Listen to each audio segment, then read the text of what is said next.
At exactly 7:37 in the morning of June 8, 2026 yesterday, as this is recorded, the southern segment of the Cotabato-Sangihe Trench system beneath the Moro Gulf delivered a magnitude 7.8 reverse fault rupture at a depth of 33 kilometers beneath the seafloor off Sarangani Province, Philippines, releasing seismic energy equivalent to approximately 33,500 Hiroshima atomic bombs, and it did so in the first 7 seconds of the school day while children sat down at their desks for the opening bell of school year 2026 to 2027 across Mindanao. The ground did not tremble. It convulsed. The Philippine Institute of Volcanology and Seismology (PHIVOLCS) initially registered this event at magnitude 7.0. Global seismic networks operating independently across 3 continents revised the magnitude upward within minutes, some to 8.0, some to 8.2. The consensus figure now stands at 7.8. That difference in numbers is not administrative. Each full point on the moment magnitude scale represents approximately 31.6 times more energy released. What PHIVOLCS initially recorded and what the full network confirmed are separated by a factor that changes the geological narrative of this event entirely. If you rely on this channel for science that is grounded in verified data and explained with honesty, subscribing ensures that none of this reaches you late. This work depends on the audience that values it. Every figure in what follows was drawn from official scientific and governmental sources: USGS, PHIVOLCS, NOAA, the Pacific Tsunami Warning Center, the Smithsonian Global Volcanism Program, and peer-reviewed research published by institutions including the University of the Philippines National Institute of Geological Sciences. But official sources are not infallible, and neither is the human process of reading them. Before any decision is made, whether personal, professional, or otherwise, verify independently through the official channels. The sources are public, the data is accessible, the responsibility to check belongs to all of us, but that is not even the complete picture. What happened at 7:37 yesterday morning is not simply an earthquake in the southern Philippines. It is not a regional disaster with a death toll and a rescue operation and a recovery timeline. What happened yesterday is a geophysical event that the tectonic record of this region has been building toward for 50 years, along the same system of subduction trenches that encircle Mindanao from 3 directions simultaneously, and what the data now shows is that the fault system that failed yesterday did not release all of the stress it has accumulated. The system is not inactive. It is accumulating still. Seismologists at PHIVOLCS are on record within the last 24 hours examining the Cotabato Trench specifically because the rupture location and its reverse fault mechanism point directly toward the most dangerous seismogenic zone in the southern Philippine archipelago. This is the zone that last failed catastrophically in 1976. That failure killed between 5,000 and 8,000 people. Yesterday's rupture occurred in essentially the same tectonic neighborhood, and yesterday's rupture was not the largest one this system can produce. To understand the full weight of what the Cotabato-Sangihe Trench system represents, you have to understand Mindanao's position in the architecture of global tectonics. The island sits precisely at the collision point between 2 of Earth's major lithospheric plates, the Sunda Plate to the west and the Philippine Sea Plate to the east. These are not plates drifting peacefully alongside one another. They are converging. The oblique compression between them is distributed across a network of 3 active subduction trenches. The Sulu Trench runs along the western coast of the Zamboanga Peninsula. The Philippine Trench skirts the entire eastern coastline from Siargao Island in the north all the way down to Mati and Davao Oriental in the south. And in the south and southwest, the arcuate Cotabato-Sangihe Trench system wraps around Mindanao like a closing fist, according to Dr. Marco Aurelio of the University of the Philippines National Institute of Geological Sciences, writing in the immediate aftermath of yesterday's event, it was likely the northern segment of the Sangihe Trench or the southern portion of the Cotabato Trench itself that failed, generating the magnitude 7.8 rupture offshore General Santos City. Those 2 systems are not the same structure, but they are connected in the same convergence regime, and distinguishing which one moved requires the kind of detailed waveform analysis that takes days, not hours. General Santos City. This is where the story becomes human.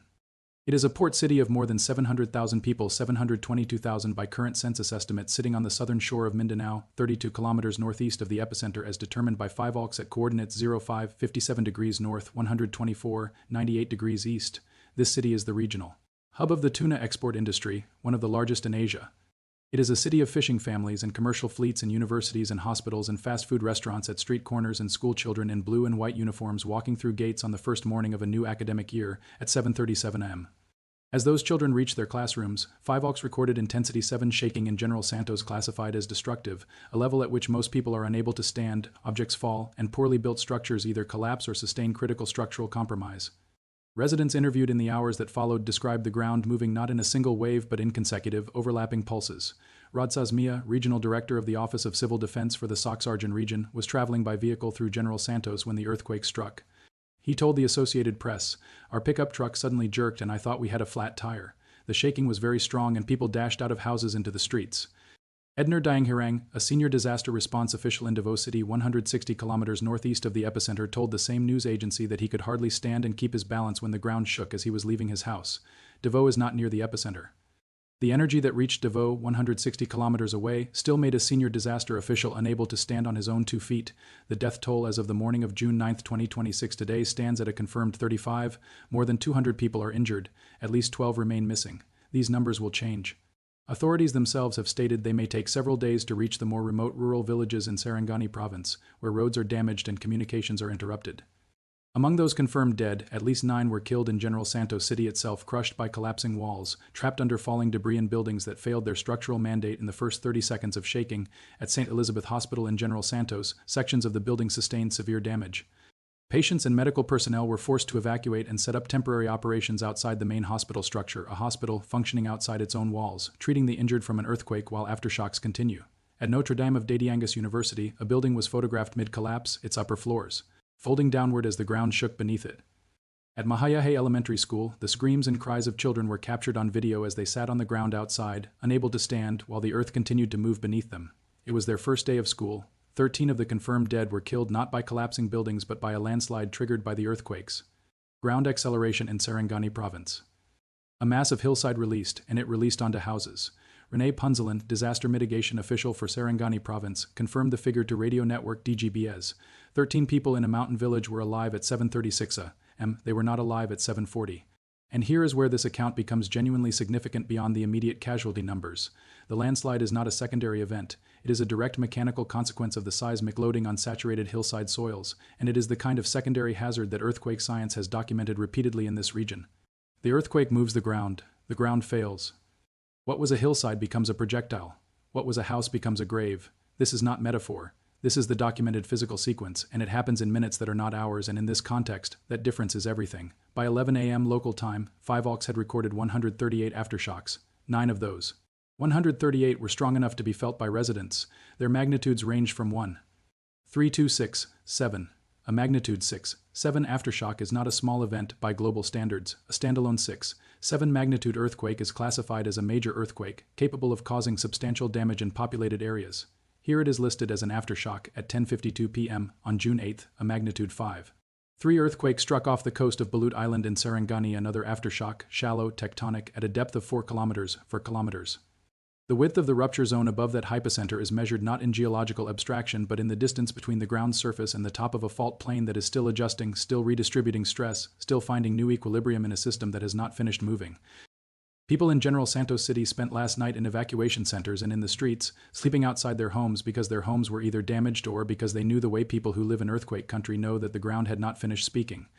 What the official data actually shows is that the Pacific Tsunami Warning Center issued formal tsunami warnings for 5 nations within minutes of the rupture: the Philippines, Indonesia, Palau, Taiwan, and Papua New Guinea. The warning advised that tsunami waves were possible within 3 hours along the coastal zones of all 5 countries. Monitoring stations in Kiamba, Sarangani recorded waves up to 148 meters.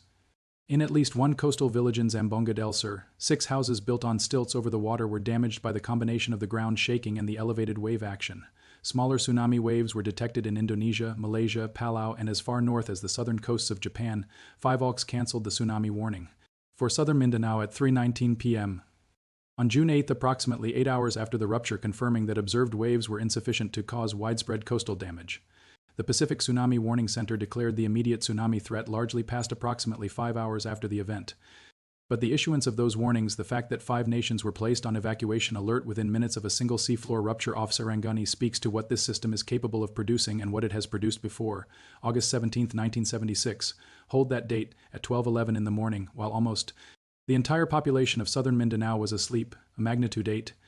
One earthquake ruptured along the Cotabato Trench beneath the Moro Gulf. The epicenter was located at 6:29 degrees north, 124.09 degrees east within the same regional tectonic system that failed yesterday, along the same convergence zone, along the same subducting slab. The shaking reached its maximum intensity of Mi-8 severe across Sultan Kudarat, Cotabato City, Zamboanga City, Maguindanao, and most of southern Mindanao.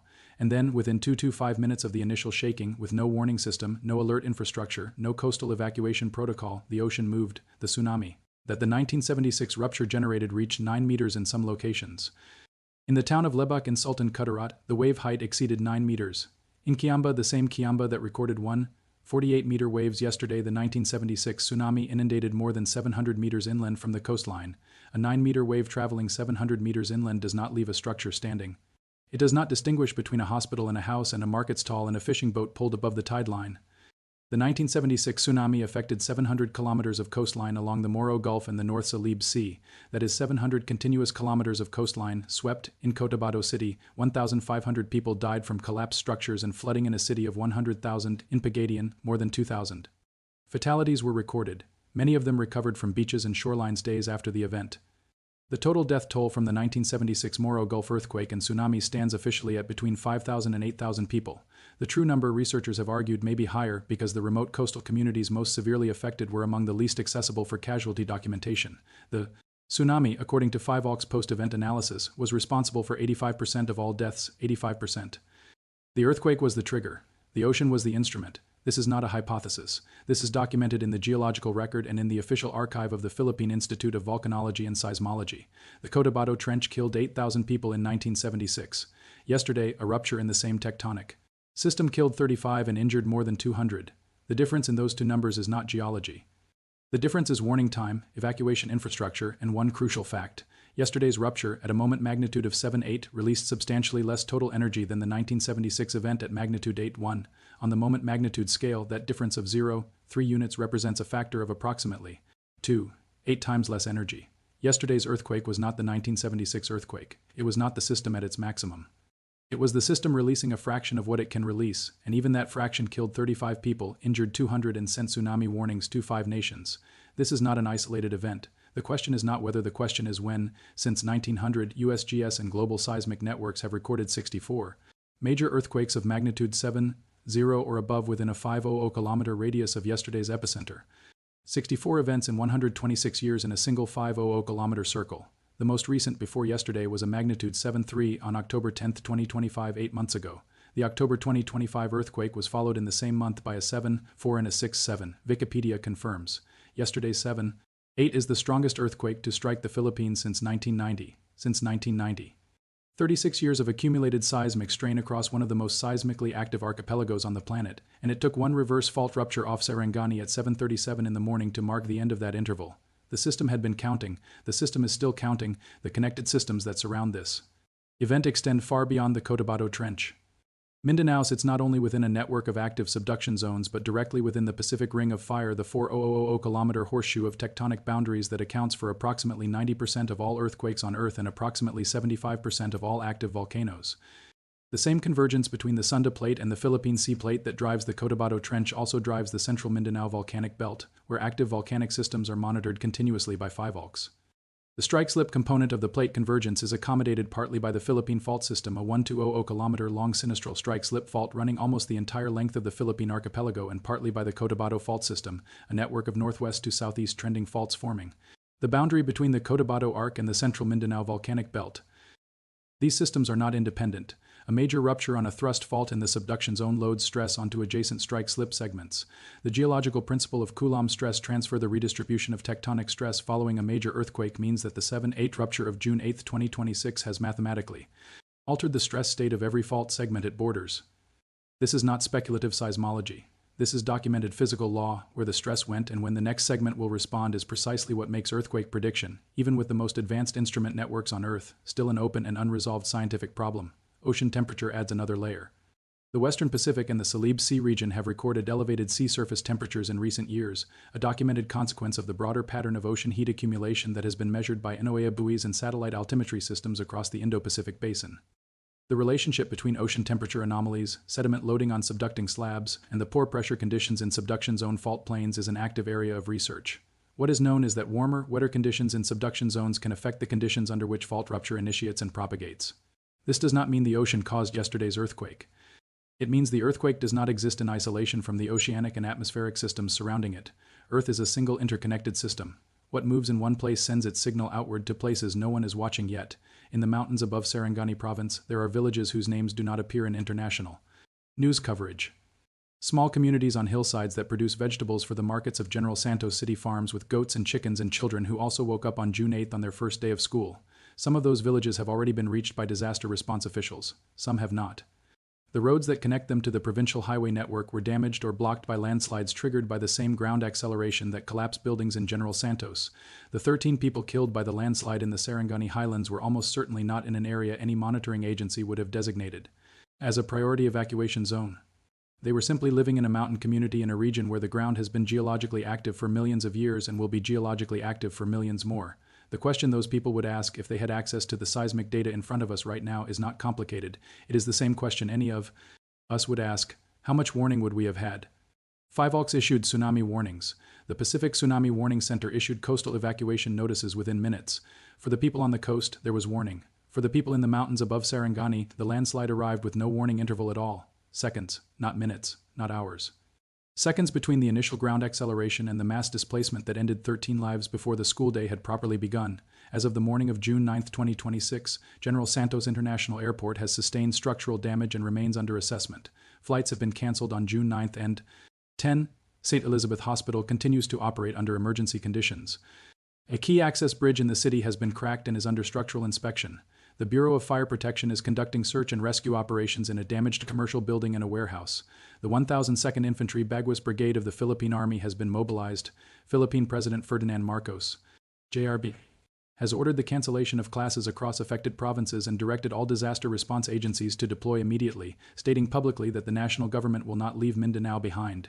The Philippine Charity Sweepstakes Office has mobilized relief aid through its authorized agent network. The Philippine Red Cross has personnel on the ground. These institutional responses are real and they are functioning and they matter enormously to the people who need them. But they operate within a constraint that no government on Earth has solved. The earthquake does not wait for the response to be ready. The rupture was complete in seconds. The casualties were established before the first rescue worker had been dispatched.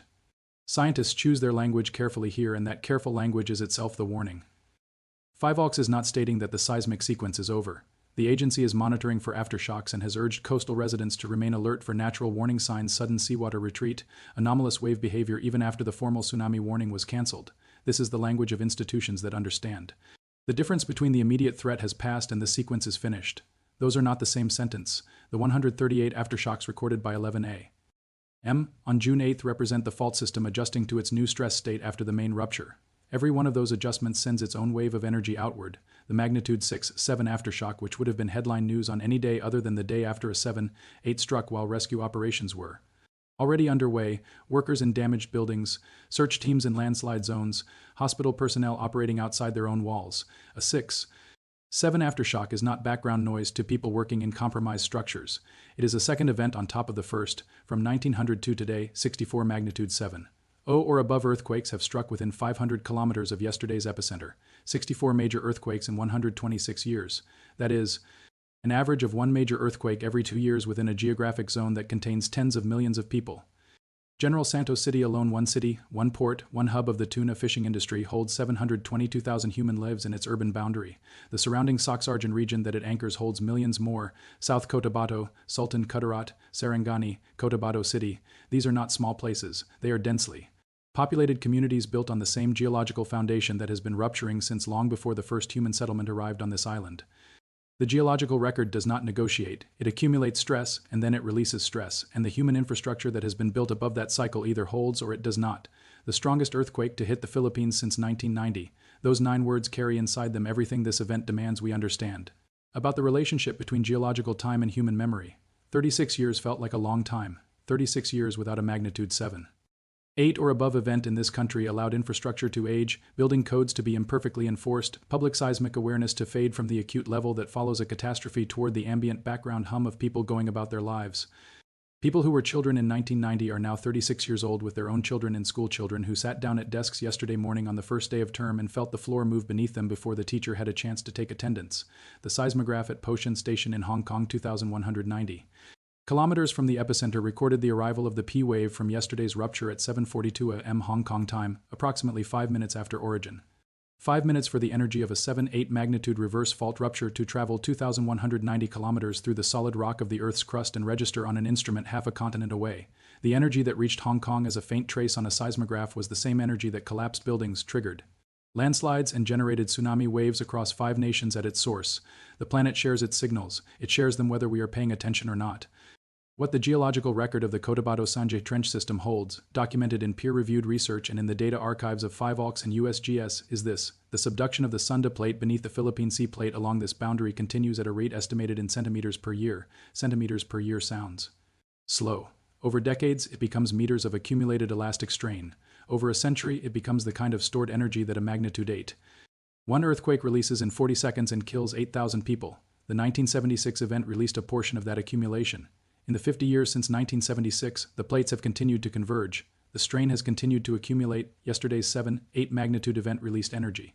The question that seismologists at 5AUX and the University of the Philippines National Institute of Geological Sciences cannot yet answer with certainty is whether yesterday's rupture released all of the accumulated deficit along its segment or whether a portion of that deficit remains. That question is not answerable in 24 hours. It requires detailed waveform analysis, GPS geodetic measurements of surface displacement, and comparison against the long-term strain accumulation models for this particular boundary segment. More earthquake information and unfortunately more earthquakes in the form of aftershocks need to occur before the full picture of what the fault did yesterday can be assembled with precision. Here is what can be stated with the authority of the official scientific record. The Cotabato Trench system is capable of generating a magnitude 8.1 or above earthquake. It has done so within living memory. It generated a tsunami with a 15-meter run-up height and 700 meters of inland inundation along a 700-kilometer coastline. It killed between 5,000 and 8,000 people in a single night in 1976. Yesterday's 7.8 magnitude event occurred in the same regional tectonic system, generated a 148-meter wave at Kiamba. The same Kiamba that was inundated to 700 meters in 1976 triggered tsunami warnings across 5 nations and killed 35 people with more than 200 injured and at least 12 still missing as rescue teams work through the second day. The monitoring is in place and detection is possible, but prediction is not. 5AUX can detect an earthquake to a fraction of a magnitude unit within seconds of its occurrence. It cannot tell you when the next one will happen, or how large it will be, or exactly where along the 500-kilometer trench system the next rupture will initiate. No agency on Earth can. The instruments are precise. The physics are understood. The system is not inactive, it is accumulating, and the geological record of what accumulating stress in this system eventually produces is preserved in the rock and in the official disaster archive and in the living memory of the oldest survivors of August 17, 1976, who were already sleeping when the ground moved and the ocean answered. 50 years ago, from a rupture point on the Cotabato Trench at 6:29 degrees north, 124.09 degrees east, a tsunami wave 9 meters high traveled shoreward in minutes and swept 700 kilometers of coastline while the people it would kill were still asleep in their beds, in a country that had no tsunami warning system at the time, in a world where the word subduction zone was not yet in common use. Yesterday, from a rupture point at 5:57 degrees north, 124.98 degrees east in the same tectonic system, on the same convergent boundary, along the same arc of the same geological structure, the Earth moved again. It was not the largest movement this system can produce. It was not 1976. It was smaller than 1976 by a factor that the mathematics of seismic moment magnitude can calculate with precision. But 35 people are dead, and the subducting plate does not stop moving because the count has been taken.